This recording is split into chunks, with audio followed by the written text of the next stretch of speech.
sistem penegakan hukum terkait dengan lalu lintas ini kita geser dari yang sifatnya manual, kita geser menjadi menggunakan teknologi. Toh sekarang memang zamannya sudah zaman teknologi, jadi, ini yang kemudian kita dorong untuk memanfaatkan yang namanya ETLE atau elektronik tilang.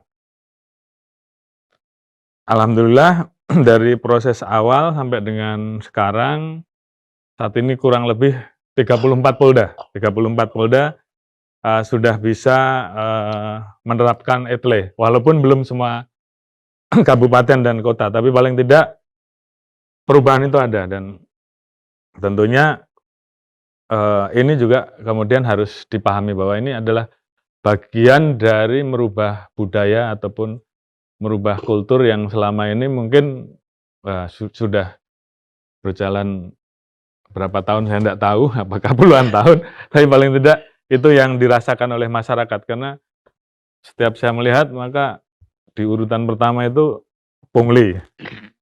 Itu label yang terjadi, polisi, hal-hal yang tidak disuka, pungli menjadi yang paling tinggi. Jadi itu yang harus kami ubah, kami perbaiki.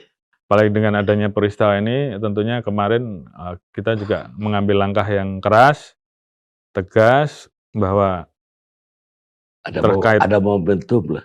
Ya, ada momentum untuk, ya kita harus melakukan revolusi lah, Pak.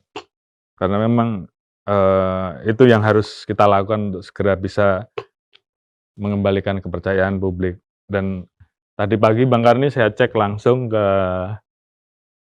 pembuatan SIM di Dan Mogot, saya tanyakan bagaimana proses pembuatannya, tarifnya dipasang atau tidak, terus kemudian saya tanyakan ke masyarakat, macam-macam jawabannya, ada yang baru pertama, ada juga yang sudah tes 4 kali, gagal.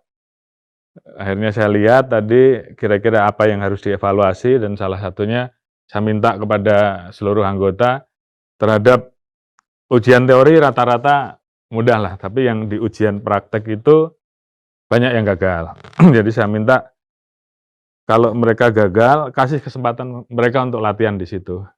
Sehingga pas pada saat kemudian mengikuti ujian berikutnya bisa lolos. Jangan ini kemudian dijadikan arena untuk pungli lagi, sembunyi-sembunyi lagi. Nah, itu saya nggak mau.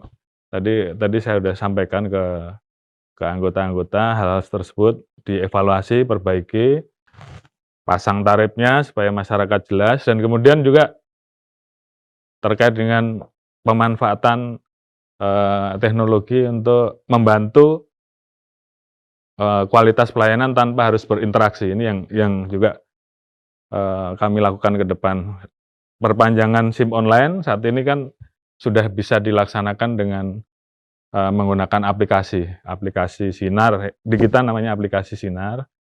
Jadi masyarakat yang mau memperpanjang cukup download aplikasi tersebut, kemudian dia mengisi data dan sebagainya, dan kemudian setelah itu di approval, maka SIM-nya atau STNK-nya atau SKCK-nya akan dikirim melalui pos ke rumahnya. Jadi hal-hal tersebut kami bangun untuk menjadi suatu sistem, karena memang budaya harus dilawan dengan sistem. Iya, iya.